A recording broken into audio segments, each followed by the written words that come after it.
Dickinson finally announced his first single from the upcoming album, and I have only one question. What if?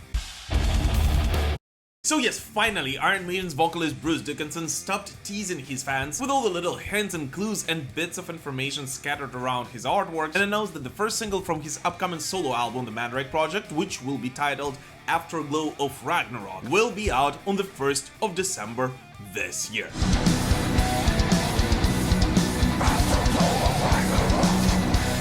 And in addition to that, he also revealed its cover artwork, the musicians in his band, and announced even more European solo tour dates. And both of these news actually tell us quite a lot about the Mandrake Project and even about the future of Iron Maiden.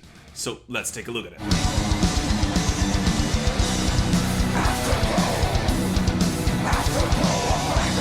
So first of all, a couple of days ago there was an apparent leak about the Afterglow of Ragnarok, after which it actually became available for pre-order in the United Kingdom at the website HMV.com. And this happened around the same time as both Bruce Dickinson and Iron Maiden shared a special Spotify playlist and promoted it rather heavily on social media, I guess kind of in hopes that at least some fans will pick up that the songs on that playlist were actually placed in such order that the first letter of each of them would actually spell the words Afterglow of Ragnarok.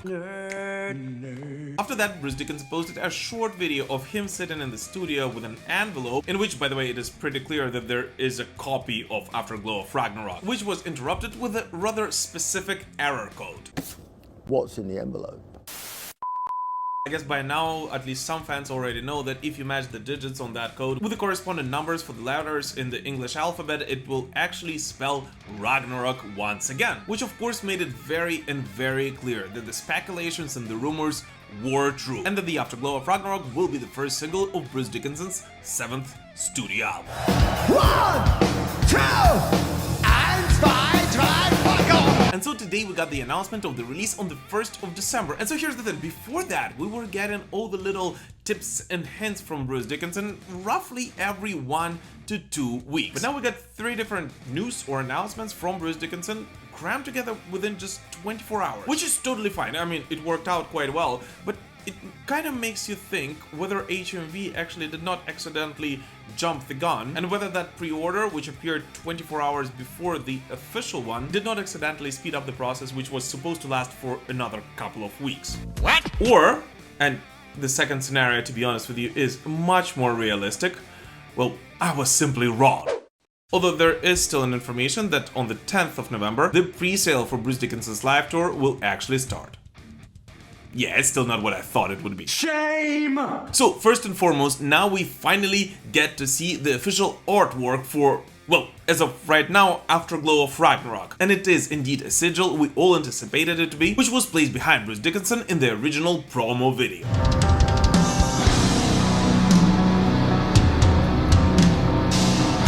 And together with it, we'll also now have a clear understanding of who exactly is a part of the Mandrake Project and which musicians will be going on tour together with Bruce Dickinson. So, just as we expected, and as it was speculated, Bruce's team will include the guitarist Troy Z, drummer Dave Morano, bass player Tanya O'Callaghan, and a keyboard maestro Mysteria, all of whom will go on tour with Bruce in 2024.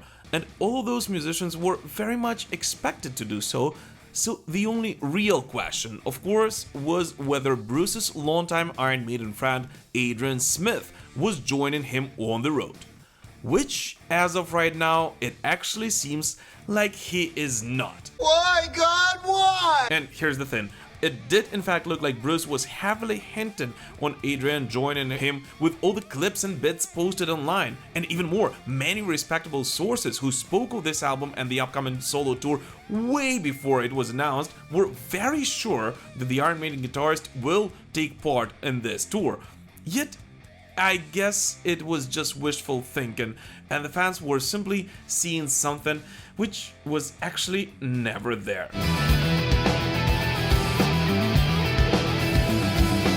So yes, despite all the hints and heavy speculations, as of right now, it looks like Adrian Smith will not be a part of Bruce Dickinson's band on this upcoming tour. Although, in all honesty, I have no idea how the band will go about playing the older material with just one guitarist, as they might have to rely quite heavily on playbacks for that, or who knows, might have to hire an extra guitarist, so there is still a chance that he might miraculously join Bruce later on. Although at this point I don't really think that we should count on it much.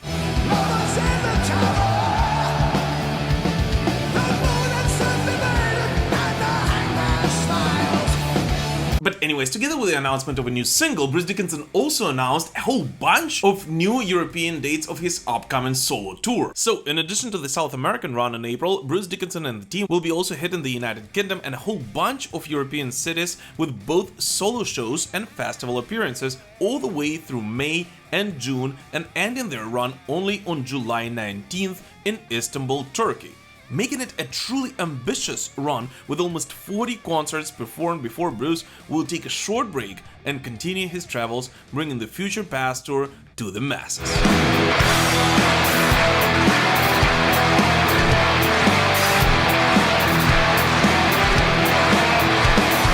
And yes, I guess this announcement now officially ends all the speculations regarding a possible short European tour for Iron Maiden before they go to Oceania and Japan. As of right now, there's simply pretty much no room for it left anymore, and I guess the fans in Europe, and most importantly in Greece, who did not get to hear Alexander the Great live yet, will kind of have to wait until next year to do so, if it will even still be possible.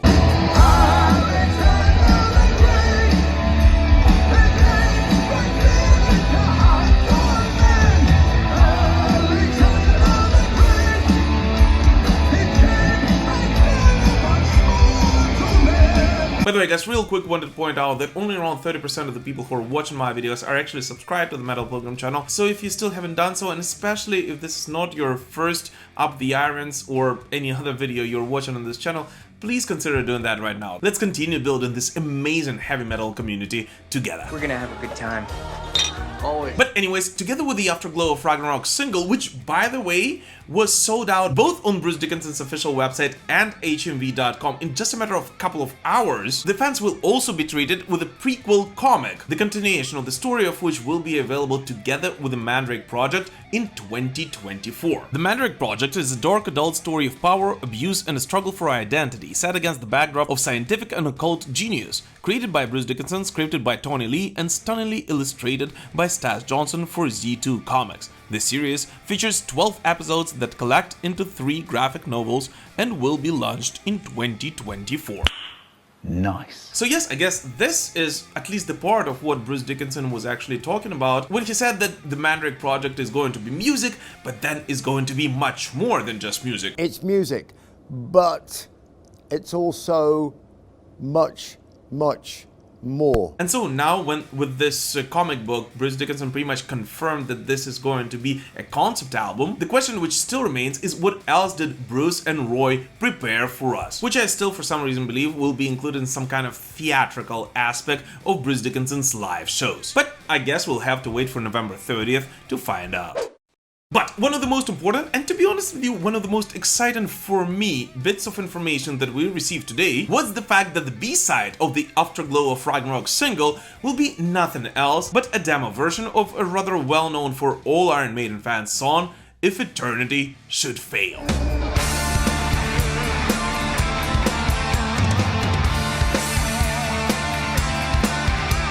Well, I spoke about that before, so I'm not going to recall the story once again, but of course If Eternity Should Fail was originally written by Bruce for his solo project before it made it on the Iron Maiden album Book of Souls. And so with this release of a 2015 demo, it is still very unclear whether a new version will make it on the Mandrake Project, and maybe because of the contractual obligations with Iron Maiden, this demo will actually be our only chance to see how If Eternity Should Fail ties with the story told by Bruce on his 7th studio album.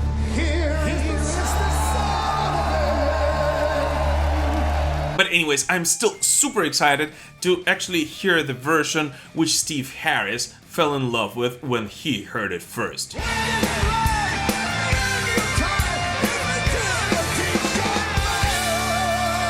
We all of course love all the lore and history surrounding our favorite heavy metal bands, but by the end of the day we're still all here because of music, aren't we? And here's the thing, the snippet posted recently is something I least expected from Bruce's new work. I'm not even 100% sure it was actually Bruce doing the harsh vocals through the magic of modern technology and overlays, but from the 2 snippets available to us, it sounds like the Mandrake Project will be much darker and significantly heavier, with many bits of modern metal sound and production than anything we heard either from Iron Maiden or Bruce Dickinson in the past.